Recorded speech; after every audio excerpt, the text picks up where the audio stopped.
नमस्कार, आपण बघत आहात सिटी न्यूज। रामटेक जिल्हा तालुक्यातील अंबाळा टर्निंग येथे बुधवारी सायंकाळी झालेल्या भीषण अपघाताने संपूर्ण परिसर हादरला आहे। भरधाव कारने दुचाकीला दिलेल्या जोरदार धडकेत एका नवविवाहित तरुणाचा दुर्दैवी मृत्यू झाला असून दुसरा युवक गंभीर जखमी झाला आहे।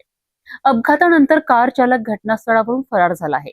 मात्र आरोग्य सेवक आणि वैद्यकीय यंत्रणेच्या तत्परतेमुळे जखमी युवकाला वेळेत उपचार मिळाले आहेत। रामटेक तुमसर मार्गावरील अंबाळा टर्निंग जवळ शिकारा हॉटेल परिसरात बुधवारी सायंकाळी 7:30च्या सुमारास हा भीषण अपघात घडला आहे। बोर्डा सराखा येथील अमित लालचंद वाघ वय 27 वर्ष आणि रोहित लालचंद चौधरी वय 21 वर्ष हे दोघे पंचाळा येथून आपल्या गावी परत येत होते। याचवेळी तुमसरकडे जाणाऱ्या भरधाव कारने त्यांच्या दुचाकीला जोरदार धडक दिली। धडक इतकी भीषण होती की दोघेही रस्त्यावर दूर फेकले गेले आणि त्यांच्या डोक्याला गंभीर दुखापत झाली। स्थानिक नागरिकांनी तातडीने दोघांना उपजिल्हा रुग्णालयात रामटेक येथे दाखल केलेत। मात्र प्रकृती गंभीर असल्याने त्यांना नागपूर मेडिकलमध्ये हलविण्याचा निर्णय घेण्यात आलाय। अमित वाघ यांना नागपूरकडे नेत असतानाच वाटेत त्यांचा दुर्दैवी मृत्यू झाला, तर रोहित चौधरी यांच्यावर नागपूर येथे उपचार सुरू असून ते सध्या धोक्याबाहेर असल्याची माहिती आहे। दरम्यान जखमी युवक हे उपसरपंच तथा पत्रकार पंकज चौधरी यांचे नातेवाईक असल्याने त्यांनी नागपूर मेडिकलमधील रुग्णसेवक योगेश नासरे यांच्याशी संपर्क साधला।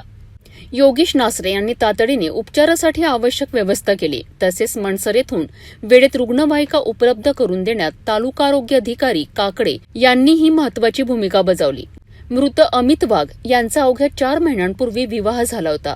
घरचा एकुलता एक मुलगा असल्याने त्यांच्या निधनाने कुटुंबियांवर दुःखाचा डोंगर कोसळला आहे। विशेष म्हणजे अंबाळा टर्निंग परिसर हा अपघात प्रवण म्हणून ओळखला जातो।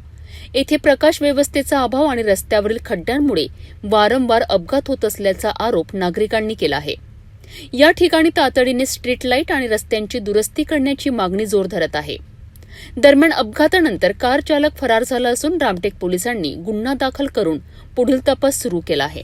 अंबाळा टर्निंगवरील हा अपघात पुन्हा एकदा रस्ते सुरक्षेचा गंभीर प्रश्न समोर आणणारा ठरला आहे। आणखी किती निष्पाप जीव गेल्यानंतर प्रशासन जागे होणार असा प्रश्न आता नागरिक उपस्थित करीत आहेत।